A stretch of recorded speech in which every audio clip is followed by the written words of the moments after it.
আরে যা, দেখছিস তো কিভাবে দেখতে দেখতে রাত হয়ে গেল। হ্যাঁ রে, তাই তো দেখছি। ব্যাপার না তো, কি হয়েছে? চল।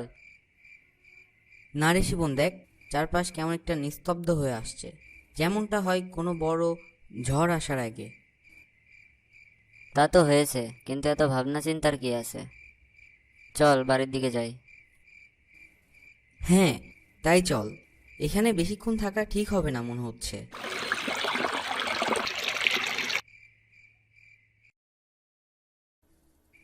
এই শিপন, শব্দটি শুনেছিস তো? পেছনে নদীর মধ্যে থেকে মনে হলো কেউ একজন উঠে আসছে। হ্যাঁ রে রঘু, শব্দটা তো আমিও শুনলাম। তবে আমার মনে হচ্ছে কোনো বড়সড় মাছ হবে। চল তো গিয়ে দেখি। না রে শিপন, আমি আর ওইদিকে যাব না। আমার কেমন ভয় লাগছে, এমনিতে রাত হয়ে গেছে, তারপরে এইসব আমার আর ভালো লাগছে না। ধুর, তুই তো দেখছি একটা ভিতুর ডিম।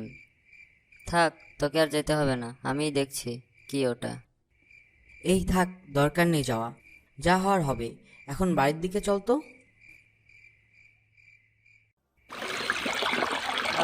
বাঁচাও!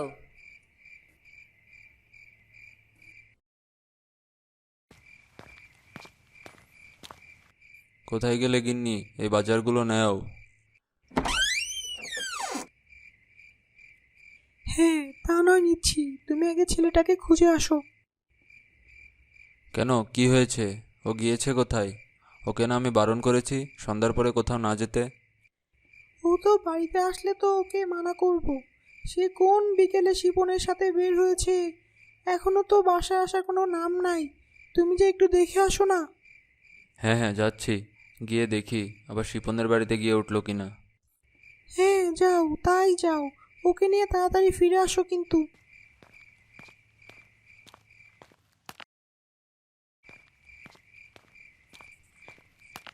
মানিকদা, ও মানিকদা, বাড়িতে আছো নাকি? হ্যাঁ রে রতনদা, আছি তো বাড়ি।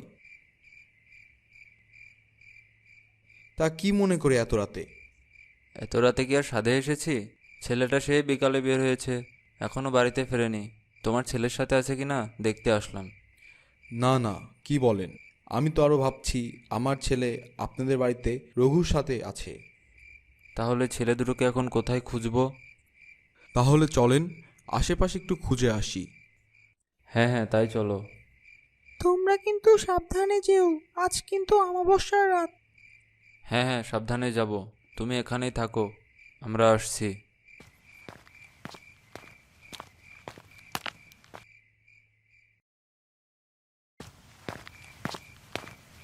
কিরে কানাই, কোথায় গিয়েছিলি? এই তো রতনদা, দোকানের দিকে গিয়েছিলাম চা খেতে। তা বলছি, আমার ছেলে আর শিপনকে দেখেছিস নাকি কোথাও? না গো রতনদা, ওদেরকে তো দেখিনি। ও হ্যাঁ, তবে বিকালবেলা আমি ওদেরকে শ্মশানঘাটের দিকে যেতে দেখেছিলাম।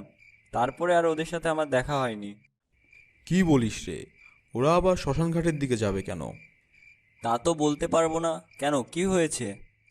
কি আর হবে, ওই দুটো বিকাল থেকে আর পাওয়া যাচ্ছে না। চলো তো একটু আমাদের সাথে শ্মশানঘাটের ওইদিকে যাই। হ্যাঁ ঠিক আছে, চলো যাই।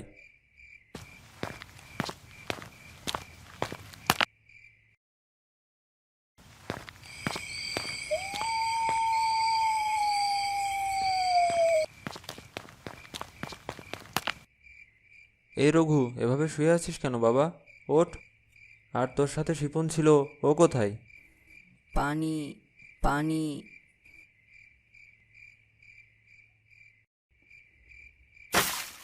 রঘু, কি হয়েছে তোর? তুই এভাবে এখানে শুয়েছিলি কেন? বাবা, বাবা শিপন, বাবা ওর কিছুতে টেনে নিয়ে গিয়েছে নদীর মধ্যে। কোনো এক অদ্ভুত ছায়া, ওই ভয়ঙ্কর ছায়া দেখে আমি অজ্ঞান হয়ে গিয়েছিলাম। কি রে বাবা, কি বলিস? আমার ছেলেকে কিসে টেনে নিয়ে গিয়েছে? কোথায় নিয়ে গেছে বলতো? কাকা, আমি ওকে কতবার বললাম তুই নদীর ধারে যাস না, ও তাও আমার কথা না শুনে নদীর ধারে গিয়ে জোরে চিৎকার করে ওঠে। তারপরে আর আমি ওকে দেখতে পাইনি।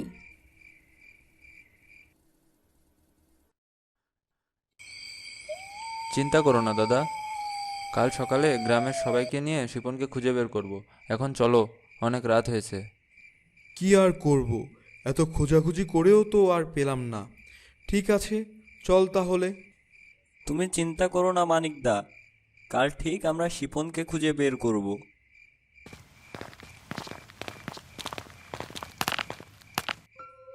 তুমি কে আর আমাদের কাছেই বা কি চাও?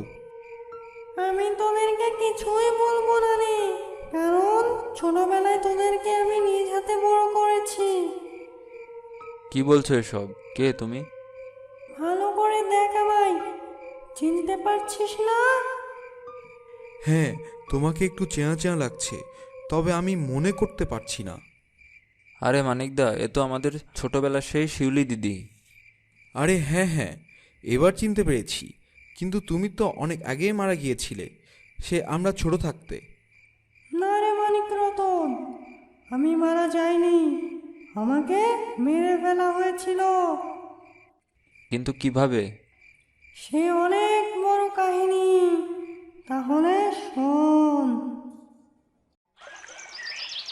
মহেশ, তুমি যে তোমার বাবা মাকে না বলে বিয়ে করে নিলে, এখন তোমার বাবা মাকে আমাদের এই বিয়ে মানবে? কি যে বলো শিউলি, মানবে না কেন? আমার বাবা আমাকে খুব ভালোবাসে, তোমাকে ঠিকই মেনে নেবে। তারপরেও কেন যেন আমার ভয় হচ্ছে।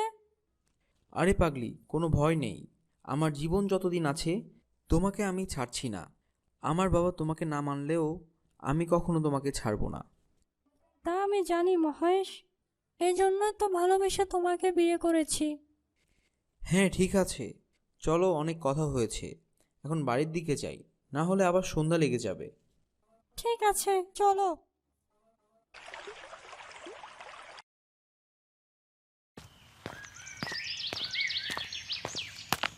কিরে মহেশ, তোর সাথে এটা কে? বাবা, এটা তোমার বৌমা। তুই আমার ছেলে হয়ে কিভাবে পারলি একটা সাপুরের মেয়েকে বিয়ে করতে? বাবা, ও খুব ভালো মেয়ে, ওকে আমি ভালোবেসে বিয়ে করেছি। তাই বলে একটা সাপুরের মেয়ে? বাবা, তুমি ওকে মেনে নাও, দেখবা ও তোমার কোনোদিন অসম্মান করবে না। আচ্ছা ঠিক আছে, ওকে নিয়ে ঘরে যা। ঠিক আছে বাবা, দেখছো শিউলি, বলেছিলাম না বাবা আমাদেরকে মেনে নিবে। চলো ঘরে যাই।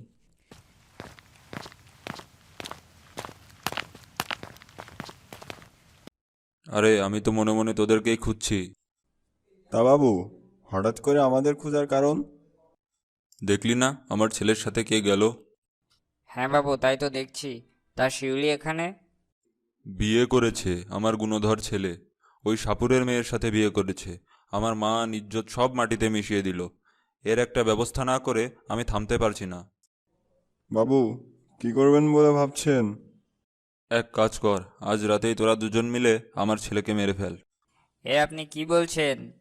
তা ছোটবাবুকে মেরে ফেলবো? হ্যাঁ হ্যাঁ, তোদেরকে যা বললাম তাই কর, না হলে আমার মান ইজ্জত সব শেষ। মানুষ জানার আগেই এই কাজটা শেষ করতে হবে।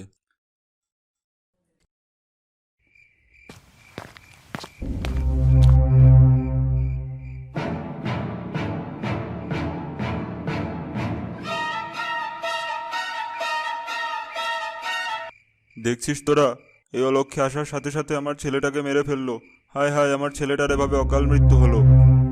কি আর করবেন বাবু, ছোটবাবুর সাথে এই মেয়েটারও অন্ত্যেষ্টি সংস্কার করে দিন।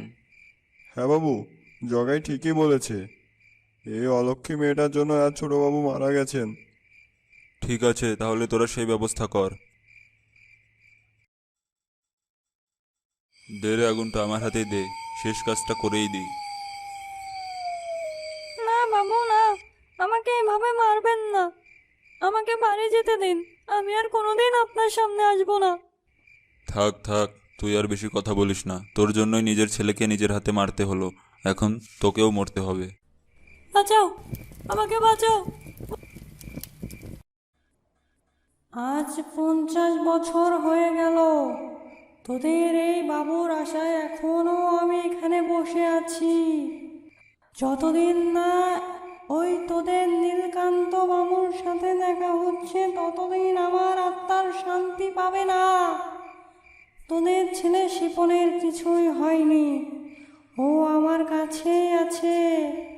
তোরা যদি কাল রাতে তোদের বাবুকে আমার কাছে আনতে পারিস, তাহলে শিপনকেও তোরা পেয়ে যাবি। ঠিক আছে শিউলি দিদি, আমরা যে করে হোক কালকে নীলকান্ত বাবুকে নিয়ে আসব। আচ্ছা ঠিক আছে, তোদেরকে আর চিন্তা করাচ্ছি না। তোদের উপর আমার দৃঢ় বিশ্বাস আছে। তোরা তোদের ছেলেকে নিয়েই যা, আর কালকে পারলে ওই 3টাকে নিয়ে আসিস।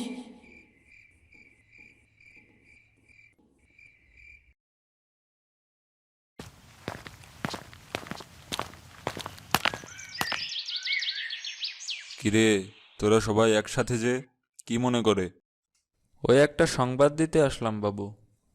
তা কি সংবাদ বল তো দেখি। আজ রাতে একটু শ্মশানঘাটের দিকে আসতে পারবেন? কেন কেন, শ্মশানঘাটে সন্ধ্যার পরে আবার কি? তেমন কিছু না বাবু, সন্ধ্যার পরে ওখানে একটা ভোজনের আয়োজন করেছি আমরা। ওখানে আপনাকে প্রধান অতিথি করে নিয়ে যেতে চাই। ও, এই ব্যাপার। তাহলে ঠিক আছে, যা, আমি সময় মতো চলে আসব। হ্যাঁ বাবু, মনে করে কিন্তু আসবেন। আপনি না আসলে আমাদের আনন্দটাই মাটি হয়ে যাবে।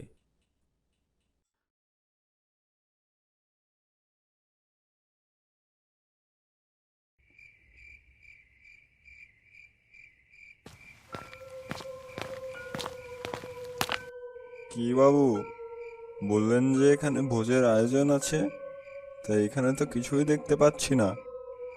এখানে তো কোনো আয়োজন দেখছি না বাবু। আর এই 3টে কাঠের পালা কাদের জন্য? আজ তো গ্রামে কেউ মারাও যায়নি।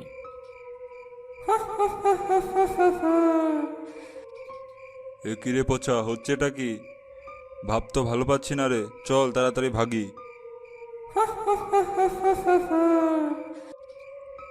ও কে রে? আমার মা, শিউলি মা, আমাদেরকে ছেড়ে দে। আমরা আর কোনোদিন এমন ভুল করব না। এবারের মতো আমাদেরকে ছেড়ে দে। আমিও সেদিন তোদের কাছে এইভাবেই আমার প্রাণটা ভিক্ষা চেয়েছিলাম। থাক সে কথা, তোদেরকেও আর আমি দেরি করাতে চাই না।